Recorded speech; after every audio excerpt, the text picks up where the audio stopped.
జయ జయ శంకర హర హర శంకర. శ్రీ కాంచీ కామకోటి జగద్గురు శంకరాచార్య గురు పరంపరాయై నమో నమః. మంగళవాద్యం శుభకార్యానికి సంకేతం. సుశిక్షితులైన వారే ఆ వాద్యాన్ని అందించగలరు. సంప్రదాయంతో ముడిపడిన ఆ వాద్య విద్యను సమకాలికులకు భావితరాలకు అందించడానికి కంచి కామకోటి పీఠం పూనుకుంది. కార్వేటి నగరంలో నాదస్వర పాఠశాలను నిర్వహిస్తోంది. డోలు సన్నాయిలలో 6 సంవత్సరాల ప్రణాళికాబద్ధమైన శిక్షణను ఇస్తోంది. ఆధునికమైన ఆంగ్ల విద్యతో పాటు సంప్రదాయబద్ధమైన నాదస్వర విద్యను అందించే ఇంటిగ్రేటెడ్ ఎడ్యుకేషన్ సిస్టమ్ను రూపొందించటమైనది. వసతి, ఉదయం అల్పాహారం, మధ్యాహ్నం రాత్రి భోజనములతో పాటు ఉచితంగా నాదస్వర విద్య బాలబాలికలకు వేరువేరుగా అందించబడుతోంది. ఈ పాఠశాల కార్వేటి నగరంలో స్థాపించడానికి ఎంతో నేపథ్యం ఉంది. ఈ కార్వేటి నగరం మన దేశానికి చెందిన గొప్ప సంస్థానాలలో ప్రముఖమైనది. ఈ సంస్థానాధీశుల తొలి రాజధాని నారాయణవనం.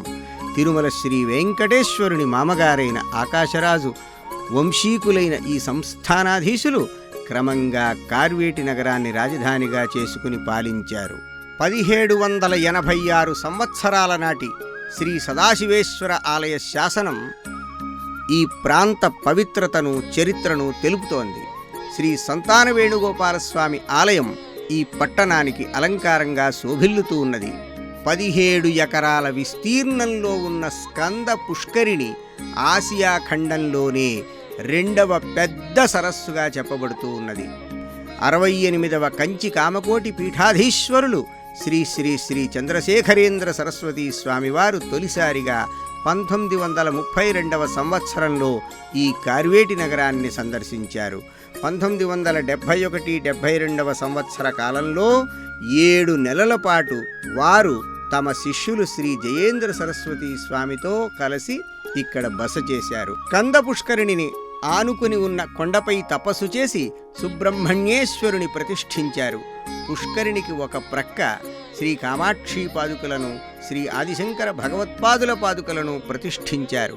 పెద్ద స్వాములు బస చేసిన ఆ చిన్న గది నేడు మహాస్వామి నిలయంగా భక్తులచే పూజలు అందుకుంటోంది. 2015వ సంవత్సరంలో ఈ కార్వేటి నగరానికి తమ గురువులతో కలిసి విజయం చేసిన శ్రీ శంకర విజయేంద్ర సరస్వతీ స్వామి అమోఘ సంకల్పమే ఈ పాఠశాలకు నాంది. 2016వ సంవత్సరం నుండి 6 సంవత్సరాల కాలం పూర్తి శిక్షణను అందుకున్న 560 మంది స్త్రీ పురుష నాదస్వర విద్వాంసులు తమ విద్యతో ఉపాధిని పొంది సుఖమయ జీవనం చేస్తున్నారు.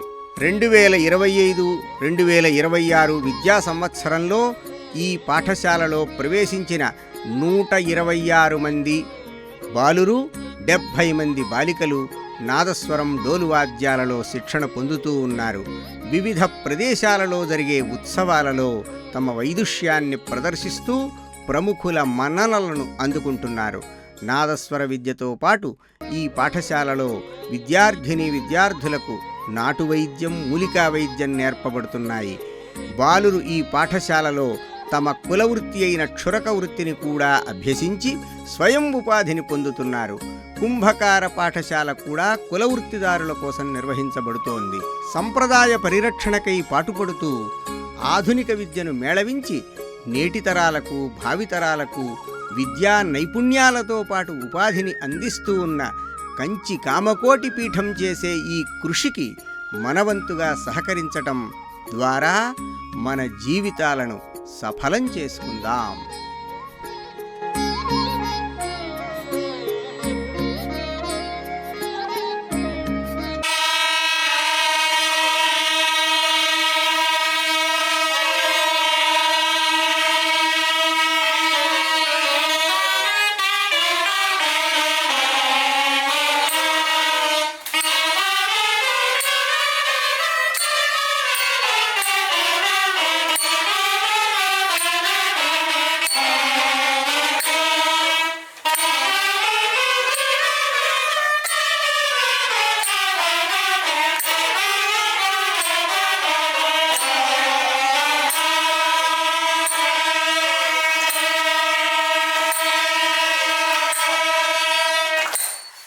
తగ్గట్టు నిర్వహించండి రా.